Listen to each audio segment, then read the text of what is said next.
Time to kick your creativity in high gear and get to know yourself with a journal for both the present and the future. Joining us now is the author of the Time Capsule Journal, Taylor Leddin. Thanks so much for being here. Thank you for having me. This is such an amazing idea because if you've ever wanted to start a journal, you might know it's a little daunting. You're staring at a blank page, but Taylor's come up with a way to make it easy to focus in on things you might want to look back on in several years. Yeah, so the concept of it is that there's prompts throughout the book, and you answer half of it now and you put it away for a little while and then answer the other half in the future and see how they compare. So the prompts are kind of mirrored together but not exactly the same. I like to think of it as more of a serious Mad Libs. Yes, there you go. I like that. Yeah. And this all started because of a high school project you had, correct?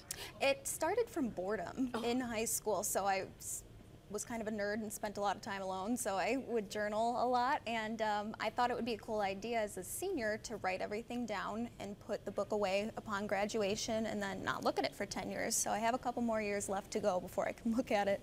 So what are some of the things that you even included in your own time capsule to start with? Because that's what I was like, well, what am I going to care about in 10 years? Right.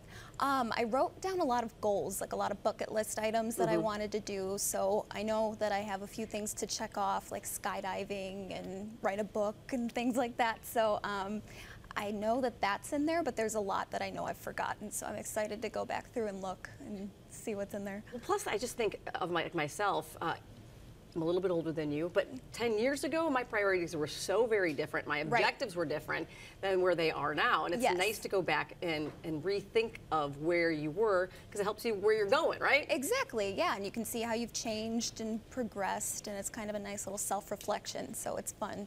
So now this actually helped launch you in your career, because you're a journalist now, obviously an author now too. It's wonderful that you actually propelled it into a career, and I know you're helping other students do it as well.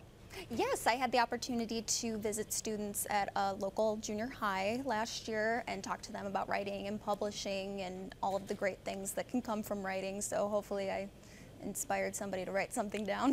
Well, and if you're interested in getting into writing, I think this is a great way to start, because so many times, like with school projects and things, people are not sure where to start, and this can kind of help gather your thoughts. Right, yeah, and that was kind of the catalyst for it, was giving people a template, because a blank page can be very daunting, and so having those prompts can kind of get your mind going, and there are some blank pages in there, so you can just be as creative as you'd like. So is there anything in your old time capsule that you're going to open that you're, you've changed about your thought process?